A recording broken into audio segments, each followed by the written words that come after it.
welcome to Katie's Insight, where I give my insight on all kinds of things, including news, business, politics, finance, and right now, most importantly, stimulus.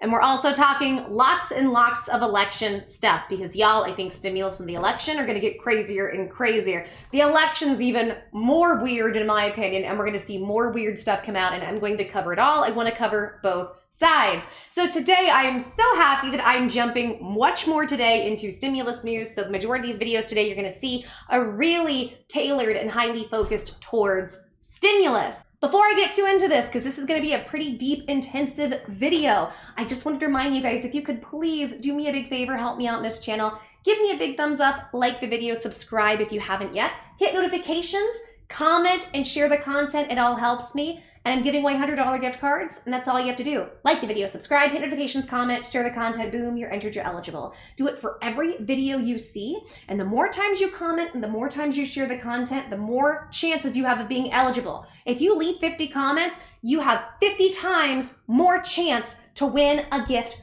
card. So make sure leave as many comments as you can, and it helps me grow the channel, and I'm so grateful. Find me on Facebook, Katie's Insight, like the page, join the group Katie's Corner. We'll be changed to Katie's Insight soon. We're sharing stimulus news, helping each other out, election news. It's a fun time. We can't wait to see you there. Okay, on with the show.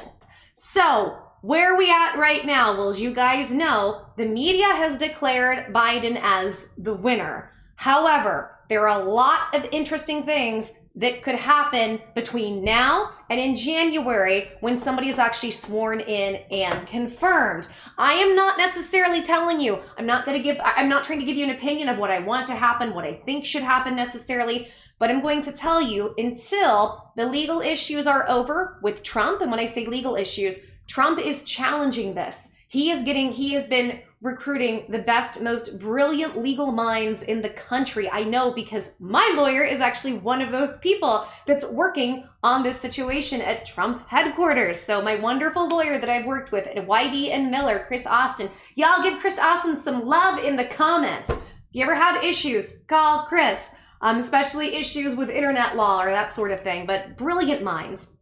And they are just gathering people across the country, lawyers, to help with this situation, because as you guys know, and as I've been documenting, and I will document more, there is lots and lots of evidence of voter fraud that is just going unchecked, mismanaged, and people seem not to care about. And if there's one thing we know about Trump, it's that Trump, love him or hate him, is strong-willed and stubborn. And I don't think Trump is going to just lightly I'll tell you, I would be shocked. Out of everything at this point, I would be shocked if Trump just walked away and let it go, because Trump doesn't have that kind of personality. And love him or hate him, I do think he really cares about this country. That's just my opinion. I don't know him. I could be wrong. And again, I'm not pro-Trump. I'm not anti-Trump. I'm just telling you guys what I see. Also, guys, as you guys know, I've been doing a lot more political content lately. Please don't be offended. My intention is not to offend you guys, and my intention also isn't to argue or debate. I'm just showing you guys what things look like from my perspective with the evidence I'm seeing. I know a lot of people at this point, I've always been accused of this, but a lot of people think that I'm a closet Republican or a closet Trump supporter. I'm not. The problem is I can't help when the evidence is on his side when he's disliked. And that's just what I'm showing. That's it. I don't really trust any of these people in government, including Trump. I don't know them. But at this point, I just keep seeing the media more and more lie about Trump most of the time. Sometimes they're accurate. But it seems like very rarely. It's constantly manipulation and twisting, and the facts end up being on his side, even if he is disliked, and watching the media put him through that. I'm not cool with that. But then again, this is the media that constantly lies to us anyway. Both sides. Both sides. So I just want to kind of let you guys know, when you see this political content, understand I'm just giving you my perspective, weighing the information and what I am seeing. Not trying to be offensive. I'm not trying to take a side. If I'm on anybody's side, I'm on the side of the American people and truth, and I want to protect freedom and democracy and health. That's how I look at things. So, but let's go ahead and dive into this. So Biden, as we know, has been declared the winner. Take that as you will. We'll have to wait and see what happens. But what does all this mean for stimulus? Now, a couple things we know. We know Kamala Harris, his running mate. So that the person who is now, who is being said that's going to be the VP as of right now. Kamala Harris, Ed Markey and Bernie Sanders, they're the ones that came up with the bill these last few months. I forget what it's called, but there's a name for it. But the bill basically would give every person $2,000 a month, retroactive, backdated to March. And this was a very, very popular bill. Unfortunately, like everything else, it just fell flat within the House and the Senate. Didn't really go anywhere. The only thing we've even somewhat gotten close with is the HEROES Act and the HEALS Act. The HEROES Act, as we know, is from Nancy Pelosi, and the HEALS Act is from Mitch McConnell. Now, let's take a look at some things. Thus far as we know, Mitch McConnell is still, I don't know why, I don't know how this is a thing, but he is still in office. I don't know why they didn't vote him out. And not only that, Nancy Pelosi is still there. I'm looking at both of these awful, evil people and thinking, how on earth could they have been voted back in after everything they've both done? Both of them are the reason we don't have help and that we may never get help, unfortunately. Nancy Pelosi, as you guys know, I don't like nasty Nance. She manipulates and lies and acts like she's on our side and acts like she's your friend, then stabs you in the back. Well, Mitch McConnell, though, he's a flip-flopper. Now, for the most part, Mitch seems like he'll be a lot more upfront and honest, but he's horrible. However, he's been flip-flopping. We've heard him go back and forth lately on stimulus. It's going to be passed before the end of the year. And then he said, I don't think it's going to be passed. At first it was, nothing's going to be passed till 2021. Then it was, I think it's going to be passed before the election. Now he's going back to, it's going to be passed in 2021. And remember, Mitch is really the person that's really been blocking and stopping everything, while Nancy Pelosi has inflated a bill so big that doesn't go far enough to help us. It really helps people like her to bail out her state in the way she's mismanaged it. And then she doesn't want to piecemeal. I'll tell you what's been really frustrating, and you'll hear this in the political videos. As you guys know, I've been studying stimulus news since March, so it's almost been a year of me consuming this. And as I do that, and I learn about this, and I give the information to you guys, as you know that I do, I've been watching all kinds of legislation I might not have kept my eyes on before in what's happening. Watching all of these characters and how they operate has been fascinating and frightening and, maddening. Get very, very angry. That's why I giggle so much, because this is my way of dealing with it. And watching Nancy and her playbook, she's not going to piecemeal this stimulus bill in any way, shape, or form, but does for the post office. They were like, there are certain things I'm seeing now when it comes to what they've done with their legislation where I'm like, playbook, this makes sense. Or for instance, Nancy last minute, she wanted to put something together about being able to override a president with his physical or mental fitness. And honestly, at that time, I remember talking to you guys about that, and I said, I could see that being a slap in the face to Trump, but that could also be if they are trying to plan to get Biden in office to get him out. Because from my perspective, at the end of the day, they want Kamala there because Kamala is going to go very far left and she's going to do whatever they say, and that's what they want. So it's been really interesting to watch these steps that are taken, and I've been telling you guys for months when it came to Nancy Pelosi trying to piecemeal, after she said we're not going to piecemeal any part of this, then piecemeals for the post office. I said I think this is because they have a plan to try to sway the election in their favor for mail-in voting. One thing that really drives me nuts, I promise we're going to get back to stimulus, is that the Democrats said we need big amounts of mail-in voting. We need to put everything in place to do that because it is not safe enough to go and stand in line and vote. Yet, when Biden won, there were celebrations in the streets, people shoulder to shoulder, hugging, crying. They were out all day in the streets, partying all day. And the media and the left just clapped and thought it was great. How is that okay to do during a pandemic when we're supposed to still be quarantining but not standing in line to vote? This is the stuff that makes me mad. This is the hypocrisy, as I said, that makes people like me in the middle end up leaning towards Trump.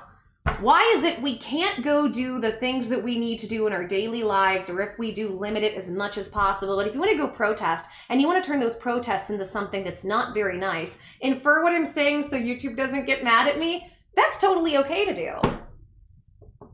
Does that make sense to anybody? It's just like the media has their own set of rules for everything they do, but Orange Man constantly bad. It's not because I'm a super Trump supporter. I'm telling you guys just what this looks like from a logical perspective, from the perspective of somebody who's just weighing the information. I am not buying into any narratives or any fairy tales the government on either side is feeding me. So that's where we're at right now with the election, and we're going to have to wait and see what happens because I think it's going to get weird. I think this is, I'm going to say hold on to your hats, guys. I think this is going to get more and more strange as time goes on, in my opinion. So let me tell you where I'm irritated. Biden has made announcements of executive orders. Executive orders. A lot of us, including me, got super excited. I'm like, he's going to do executive orders? Maybe we're actually going to get help. Are we going to get stimulus checks? What's the deal? What's he going to focus on? We've got some answers, and I'm going to go over those with you right flippin' now. Y'all, I gotta keep myself calm on this. So when it comes to what he wants to do with executive orders, remember, because Trump made executive orders and it was all about helping us the best he can with stimulus. Well, is that what we're gonna get from Biden and the left? Let's find out. NewYorkTimes.com says Biden could roll back Trump agenda with blitz of executive actions. Hopefully there's stimulus in there. Let's listen. For Joseph R. Biden Jr., who won the election in a deeply divided nation, the early signals he sends as the country's new leader will be critical. And from Washington, President-elect Joseph R. Biden is poised to unleash a series of executive actions on his first day in the Oval Office, prompting what is likely to be a years-long effort to unwind President Trump's domestic agenda and immediately signal a wholesale shift in the United States' place in the world.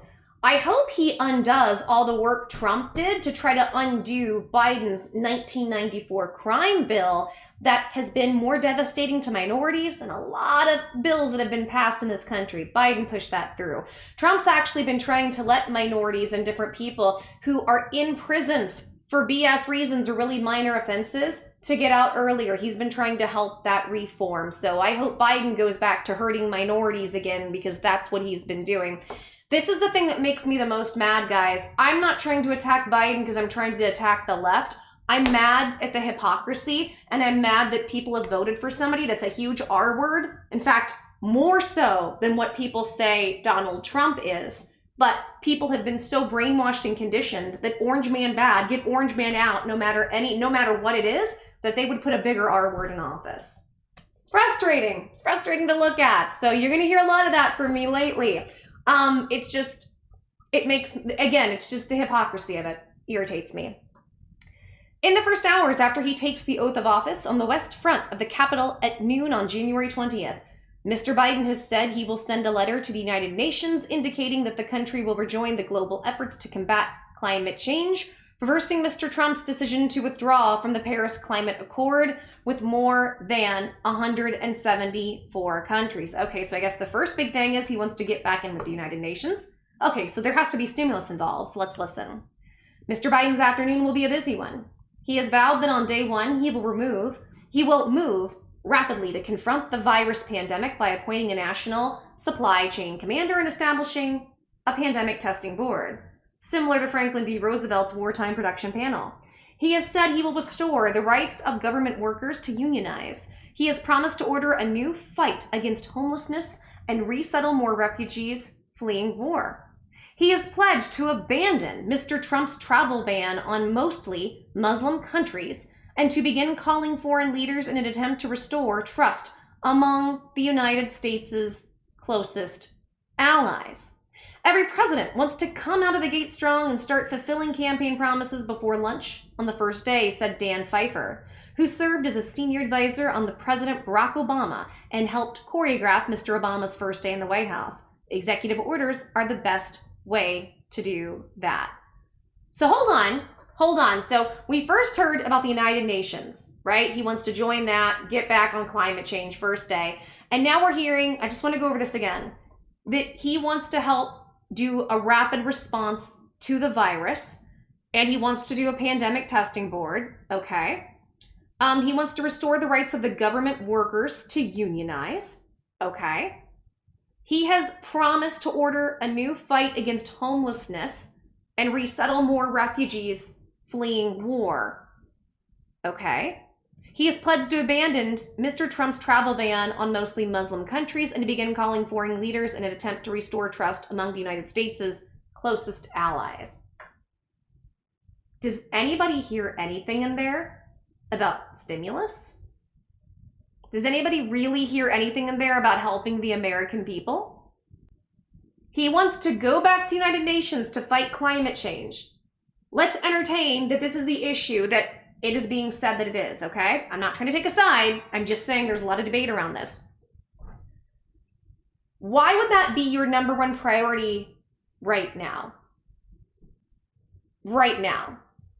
So then here's the other one. He wants to go into fighting the virus. Okay, I don't think anybody would argue with that, and that goes hand in hand with stimulus, right? Okay. He wants to restore the rights of government workers to unionize. I think that's a good thing, to an extent. That's a good thing. But when nobody has jobs because our economy is at a standstill and we have no economic help, what does it matter? What do unions matter if you can't get work? He has promised to order a new fight against homelessness and resettle more refugees fleeing war. Well, is that homelessness for us or homelessness for refugees? And I'm all for helping other people in other places if they need help and they want to assimilate. I'm totally all for that. But you have to help the American people first. You know, you can't throw more people into a sinking ship and expect it's going to right itself out perfectly. You've got to plug up the holes, get the water out, and make sure everybody on board is taken care of before you put more people on there.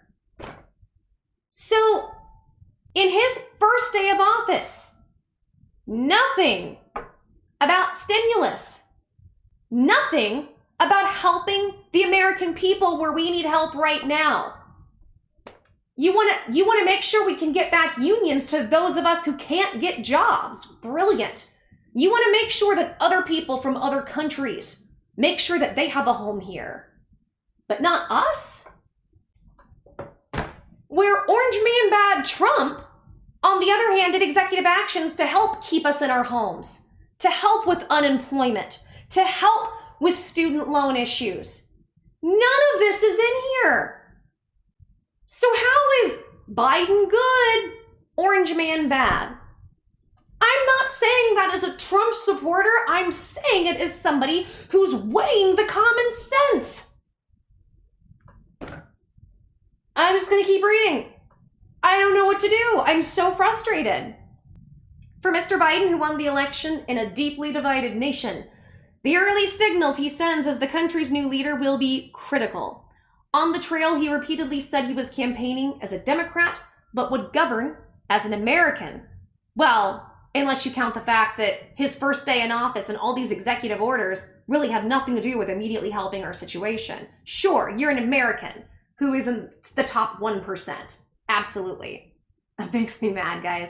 Following through on that promise will require him to demonstrate some respect for parts of the Trump agenda that were fiercely supported by more than 70 million people who did not cast ballots for him. How far is he going to go? Rick Santorum, a former Republican senator, asked on CNN on Saturday, hours after Mr. Biden had been declared the victor.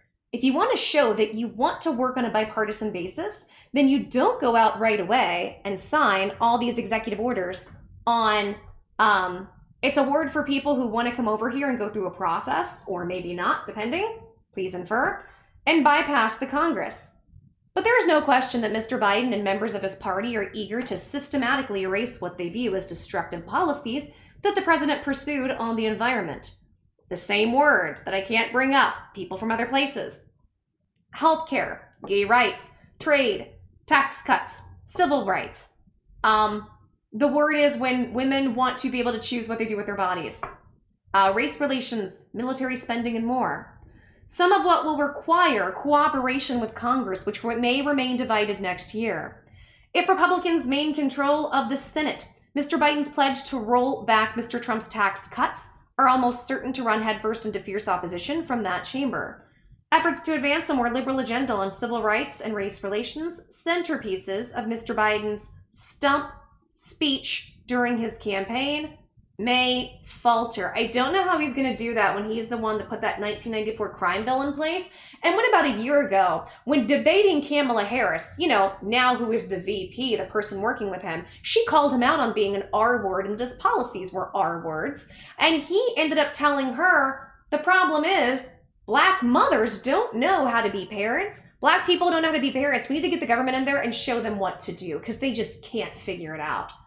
I'm literally saying and quoting, this is what Biden said. Like it was either this year or I believe it was this year. I think it was this year. He said this to Kamala Harris. And now they're buddies. So, when he's so concerned about those issues, when he told Black voters, if you don't vote for me, you're not Black. I don't think people who voted in Biden for Trump, because Trump's the R word and Biden isn't, I don't think they really know what they're getting into here. They really haven't studied this guy.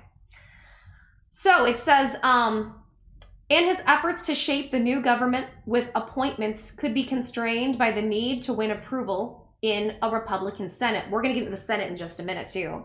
But Mr. Biden may be able to achieve some of his goals with nothing more than the stroke of a pen. Mr. Trump largely failed to successfully negotiate the House Democrats during his 4 years in office, leaving him no choice but to use executive actions to advance his agenda. Mr. Biden can use the same tools to reverse them. Prior presidents have tried to do just that, though not always successfully. On his first full day in the White House in 2009, Mr. Obama issued an executive order on presidential records and a second one on ethics that, among other provisions, tried to ban members of his administration from lobbying the federal government for 2 years after they leave. Ethics watchdogs later complained that some officials have found ways around those restrictions. The next day, Mr. Obama ordered an end to torture by the government, responding to an outcry over the use of harsh interrogation measures by his predecessor. He also ordered the closure of the blank detention facilities. These are people who are not very nice and they want to create fear. I'll call them fierce. It's another word for fierce. At Guantanamo Bay, Cuba, which members of Congress were continuing to block by the time he left his office 8 years later. Mr. Trump, too, moved quickly. In the first hours after he was sworn in, Mr. Trump issued an executive order pledging to repeal the Affordable Care Act and directing the government to take all actions consistent with the law to minimize the unwarranted economic and regulatory burdens of the act. In the week that followed, Mr. Trump issued executive orders on the same thing, people coming over here, requesting changes to asylum proceedings and the border, increasing kicking people out that maybe shouldn't be here, of people who don't have documentation, please infer, and banning travel from several mostly Muslim countries, an order that incited chaos at several airports and border officials struggled to understand whom it applied to.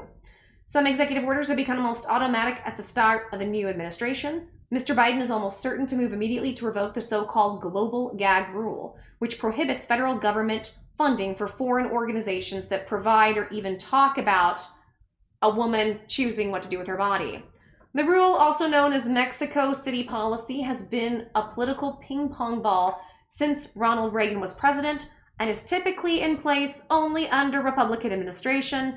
Mr. Trump reinstated it on his first business day in office. But Mr. Biden has signaled that his top priority will be demonstrating a much more muscular federal approach to the pandemic than Mr. Trump's leave it to the states strategy. Aides said he would use the power of his office to invoke the Defense Production Act, a Korean War-era law that allows the president to order businesses to manufacture products necessary for national defense to build supplies more aggressively than Mr. Trump has. While Mr. Biden would like to see a national mask mandate, his advisors have concluded that he does not have the legal authority to impose one. No, he does not. And I am not somebody who's going to scream, don't do this or don't do that. What I can say is I'm somebody with medical issues who can't wear one. I tried. I almost blacked out. That was a fun trip to Walmart. So I really hope they don't impose a national mask mandate because people like me will be dead. Or we just cannot in any capacity leave our homes. And considering that Biden on his first day is not going to be doing more to help people who are chronically sick or the disabled or the elderly or people on Social Security or people the most vulnerable in our society, How are you going to put a national mask mandate in place when you're not going to protect the people you say that we're wearing the masks to protect? Just want to throw that out there. He has already said that as president, he would require masks on all federal property, an executive order that could have wide reach and is likely to come in the first hours or days of his presidency.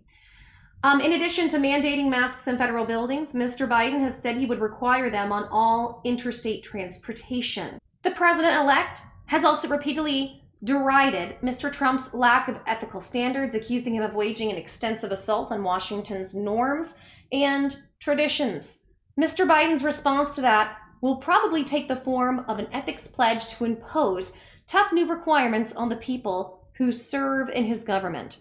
The Trump administration has shredded those standards, Mr. Biden's campaign wrote on his website. On day one, Biden will issue an ethics pledge building and improving on the Obama-Biden administration's pledge to ensure that every member of his administration focuses day in, day out on the best outcomes for the American people and nothing else. In addition to rejoining the climate accord, Mr. Biden has also made it clear that he will immediately begin using the levers of executive authority to reestablish Mr. Obama's regime of environmental regulations that Mr. Trump systemically shredded during his tenure. That is likely to include a rapid recession of an executive order Mr. Trump issued early in his administration that itself called for revoking all regulations addressing climate change and instead promoted fossil fuel development and replacing it with one that declares a Biden administration's intent to cut planet-warming greenhouse gases. Revocation of executive orders can be done immediately, said Michael Berger, the executive director of the Sabin Center for Climate Change Law at Columbia University, who has studied what climate change regulations might look like in an Biden administration. It's a big deal because the executive orders give direction and administrative agencies about how to exercise their discretion and what priorities are for the administration. We're almost done, guys. Not one word of stimulus so far.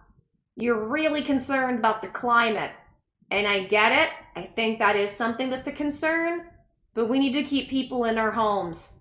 We need to be able to stay in our homes, Mr. Biden, and we need money to be able to buy things. So if you could do that first, that'd be fantastic. Maybe he will. Maybe this article will surprise us, right?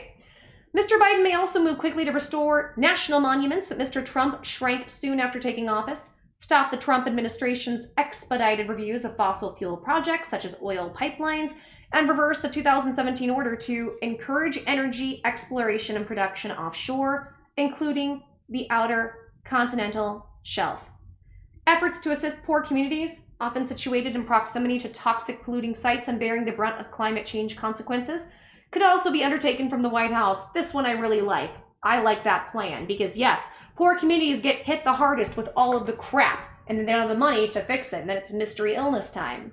That might include executive orders, established an Environmental Justice Advisory Council that can coordinate policy across agencies, creating screening tools to better understand environmental disparities across the country, and increasing pollution monitoring in front-line communities.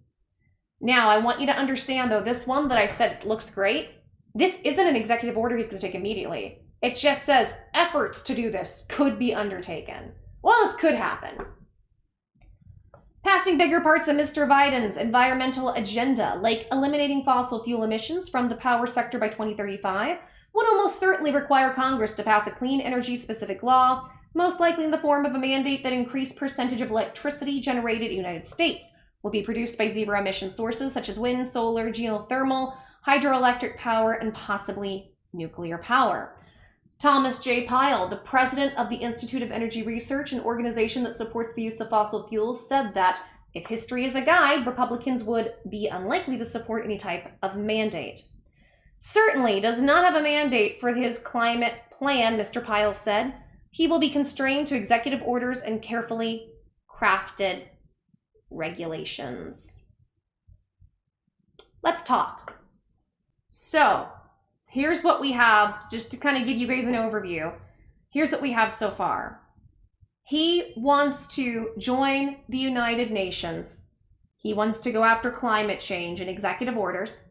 He wants to go after the virus. He wants to make sure that people overseas can have homes here, and he wants to stop the travel bans that Trump put on Muslim countries. Did anybody hear anything about helping the American people in this emergency crisis that we're in? No? Or does it sound like most of this is aimed at other countries? Which is another issue a lot of people, including me, have with the left. When I say the left, not you find people leaning left, these crazy people at the top. You're so concerned about helping everybody else and you allow us to go homeless. It's wonderful to help people. And I say I'm all for it if you are in the position to do so. You have to make sure to be able to give freely, your cup runneth over. Otherwise, your cup goes empty, and then you can't do anything for anybody, including yourself. That's just being alive and common sense 101. But I'm looking at this, and aside from wanting to get rid of the virus, I don't see anything here that's really helping us. Great, you want to get rid of the virus. How do we get rid of the virus if we don't have enough money for food so we can keep our immune system strong? The fact that I'm sitting here and I'm looking at this and having to point out basic human decency and what, in my opinion, should be basic rights, and this isn't the front of the forethought of his executive orders, makes me furious. Really? Your first concern is getting good in with the United Nations? Help us. Your first concern is travel bans. Your first concern is making sure other people around the world have homes here, but not us? This is the stuff that to me looks like the left is just trying to destroy our country. They're trying to destroy the people who are already here. Why? For the love of God, I just don't understand it, guys. When Trump, big old bad Trump, who again, I don't like everything he's done, he put executive orders to help the American people.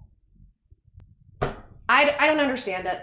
I really don't understand it, guys. And I try to be, as nonpartisan as possible. I try to look at everything as fairly as possible. I promise you guys, I'm trying. It's just really hard to continue to do that at this point.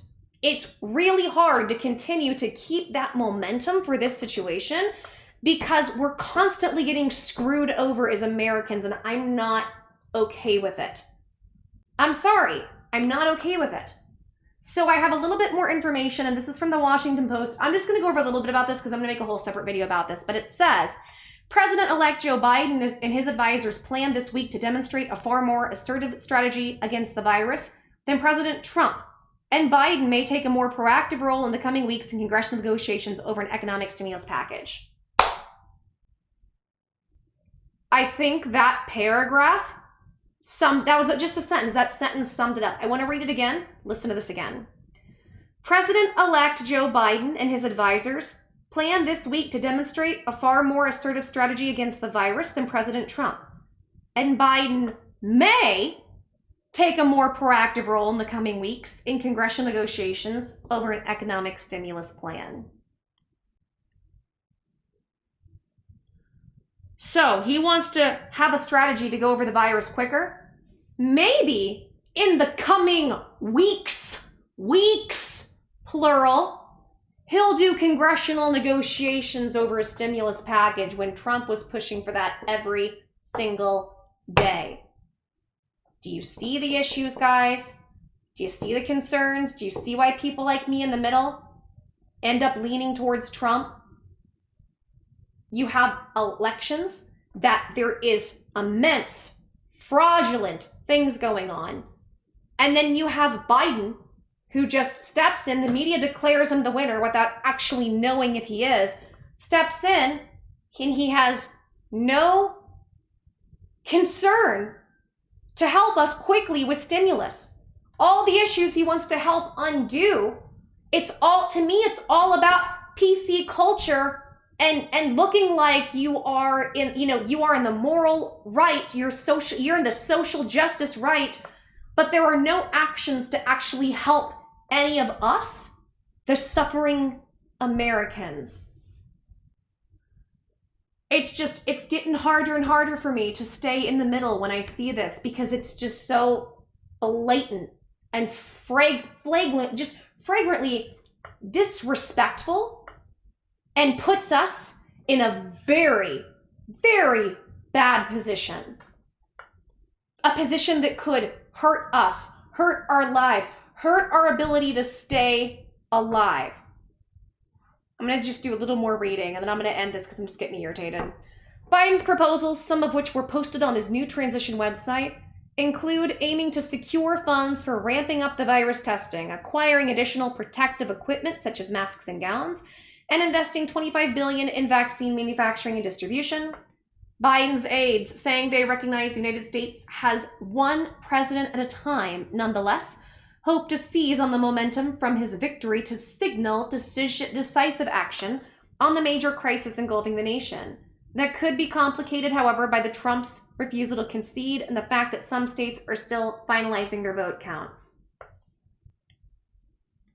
If that doesn't sum this up perfectly, I'm going to read the last part again. Biden's aides saying they recognize that the United States has one president at a time, nonetheless, hope to seize on the momentum from his victory to signal decisive action on a major crisis engulfing the nation. It could be complicated, however, by Trump's refusal to concede and the fact that some of the states are still finalizing their vote count. This article was posted November 8th, and Biden was declared the winner on November 7th. By what this article is saying, how can Biden be declared the winner when the states haven't finalized the votes and Trump hasn't fully gone through the recounts and the court systems yet? Anybody else smelling the BS that's being cooked and served up to us on a crap platter? We're getting a turd dinner on a crap platter, guys. And they're saying, see how amazing this is? And we're all supposed to just yell and scream and cheer while the people keeping us in jail just continue to turn the key tighter. I don't know what to say. So, is Biden concerned with doing executive orders to help us with stimulus? No. That's weeks away. Weeks away from when, if he does go into office, it's January 20th. Weeks. Does that mean we won't hear anything until February? March? And then do we get help in April, May, or June? I'm getting worried. I'll be honest, guys. I'm getting very concerned about the path this country is taking, because it looks like, once again, the Democrats are all talk about wanting to help, and I don't see anything in what Biden has put out right now that signals that he really wants to be helping us quickly. I do not understand why you want to make sure people in other countries can come here and have homes, yet we don't get to have homes. Somebody explain how this is okay to me, because it's not. And I think if this point, if you don't see this as just a flagrant attack on the American people, then you guys are going to be really lost when things start getting worse and worse. People are going to be real lost and not understand it, because on paper and per the fairy tales the media spoon feeds us, depending on whether you're Democrat or Republican, which flavor of fairy tale you want, well, it doesn't make sense what's happening, because you've just allowed yourself to just be fed BS lies without looking deeper into what's going on. I really hope Biden takes the stimulus package seriously, and I hope more information comes out. I want to be wrong. This is one of those situations I don't want to be right on. I want to be wrong here. I'm going to pray that I'm wrong, but my assessment is just totally off. Although I've been right the majority of the time thus far in what is coming. And I'm telling you, even though the media has called it, even this article proves, as it says, things aren't finalized. How can they call something that's not finalized and when we haven't gone through the proper process of it? It's going to get weird. It's going to get weird. And my prediction is I think Trump's going to come back swinging with lawyers. And I think there's a very big possibility he's going to get this overturned. Not because I want it. Not because I'm pro-Trump. I'm just watching and studying the media playbook. If you know how the media works, you can see these things and the hints in action. I'm going to go ahead and end it there, but I want you guys to know that Biden is going to be doing all these executive orders to not help us the first day of the first week, and he might do stimulus in a few weeks. We'll see. From January 20th. Okay, guys, if you like this video, super fun, positive video, please give me a big thumbs up and like the video, subscribe, hit notifications so you can be notified of what's coming down the pipeline for you and your stimulus money. Also, sound off in the comments. I want to hear everything. Let me know what you think. And please share this content with people that you think could benefit from it. People who are struggling, on unemployment, waiting for unemployment, stimulus checks, SB loan and grant issues, everything in between, or people you think that would enjoy my political content. I got tons of tools, tons of resources, and tons of ways to entertain people on this channel, and I would love to be able to do that for as many people as possible. And guys, the more you like, subscribe, comment, notifications, share the content, the more my channel grows. The more my channel grows, the more things I can do to give back to you guys. So for instance, we're giving away $100 gift cards and we're announcing a winner somewhere in today's videos. This is all you have to do to be eligible to win a $100 gift card. Like every video you see, subscribe if you haven't, hit notifications if you haven't yet, comment, share the content, boom, you're entered, you're eligible. That's all you have to do. And the more comments you leave, the more times you share, the more chances you have of winning a gift card. So you can leave 50 comments if you want. It all helps me grow the channel, and I'm so grateful for all the support. You guys have been just wonderful, and I can't thank you enough on that. Also find me on Facebook, Katie's Insight, like the page. Go to the group, Katie's Corner. It'll be changed soon to Katie's Insight.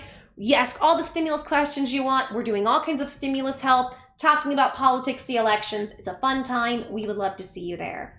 I'm tired. I'm gonna go to bed. I'm gonna take a nap, and I'm gonna recover from seeing the BS I just had to show you. But every time I end these videos, I can't help but think how blessed and how wonderful I am to have the best audience and the best people that are here supporting me. I love you guys. I'm going to continue to work as hard as I can within the confines, constraints I have, you know, with my health and everything else going on. I'm going to build this channel as quickly as I can so I can do as much as I can to help you guys, because you deserve it and I don't deserve you. Thank you so much for being here.